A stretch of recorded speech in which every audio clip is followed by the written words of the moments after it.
Madam President. The Senator from Georgia. Madam President, first of all, let me thank and commend the chairman of the Select Committee on Intelligence for her great work, not on this issue, but on every other issue that we have had the opportunity to work on together over the past 6 months. She has been, number one, has reached out to me and my staff every day to make sure that we're doing the intelligence work in the way that we both agree it ought to be done, and she's done a magnificent job of leading the committee.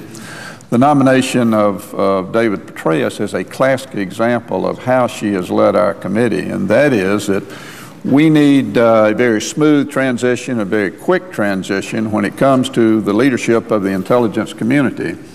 And what Chairman Feinstein did was, as soon as the announcement was made on Director Panetta's move to the nominee for Secretary of Defense and that David Petraeus was going to be the nominee for CIA Director, she made sure all of the background was done immediately so that we could go ahead and schedule a hearing well in advance of the movement by Director Panetta to the Office of Secretary of Defense and preparing for the confirmation of General Petraeus to be the next director of the CIA.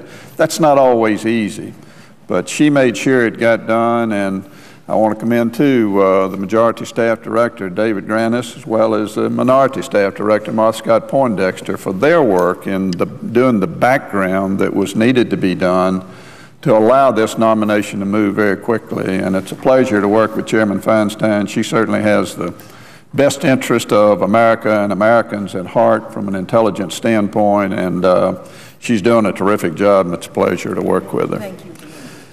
I rise also to speak in favor of the nomination of General David Petraeus to be the next director of the Central Intelligence Agency. General Petraeus has had an exemplary military career, and I look forward to his confirmation as the agency's 22nd director. Before I talk about him, I too would like to acknowledge his wife Holly for her service and support. In addition to supporting a military family during a number of long and unprecedented deployments and 25 moves, Holly Petraeus has also worked to protect military families from predatory lending practices.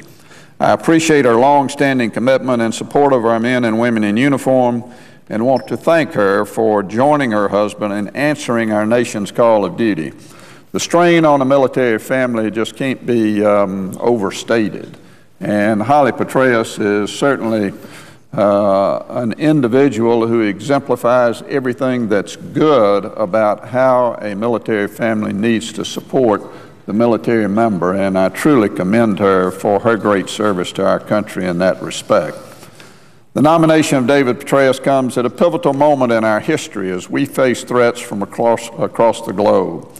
As a warfighter, he brings a unique perspective, having seen firsthand the tactical value of accurate and timely intelligence. This experience, in an era of unparalleled cooperation between the Central Intelligence Agency and the Department of Defense, will not only benefit the military and the intelligence community, but also the American people.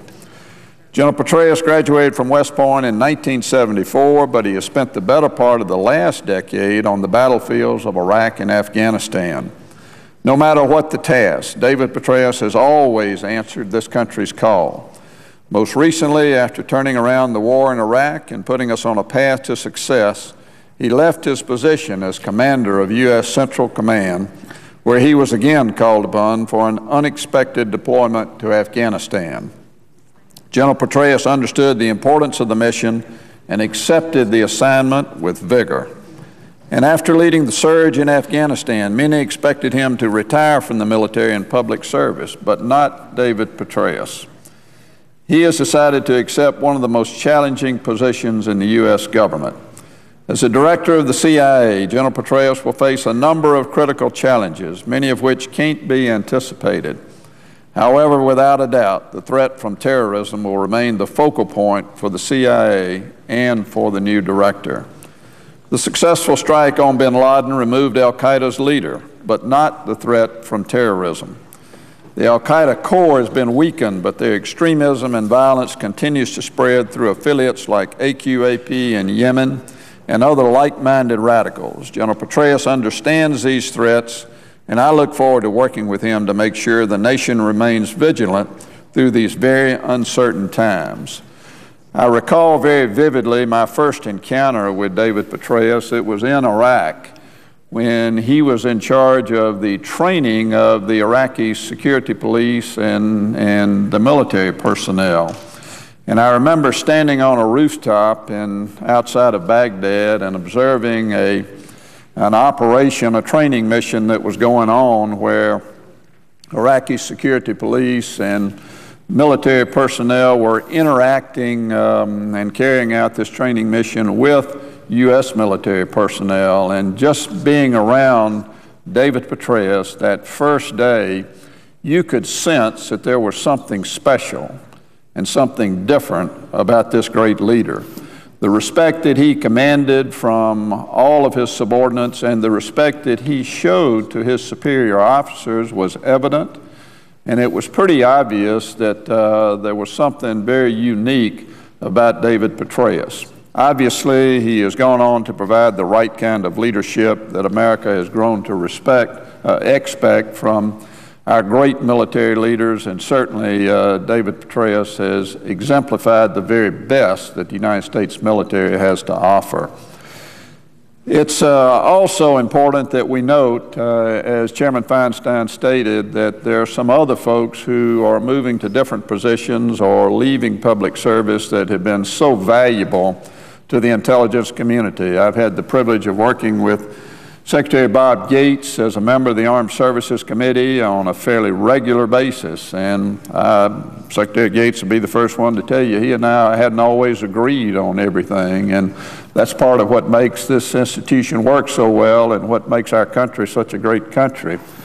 But what a professional individual he is, and he has provided the exact kind of service as Secretary of Defense that has been needed during his years at the Pentagon, which have not been easy years. These have been very difficult years to move through the Iraq situation, surge into Afghanistan, as well as to deal with all the other myriad of issues from personnel to health care to weapon systems that the Secretary of Defense has to deal with on a daily basis. I just admire and respect Bob Gates so much, and obviously we certainly wish him best in the private sector.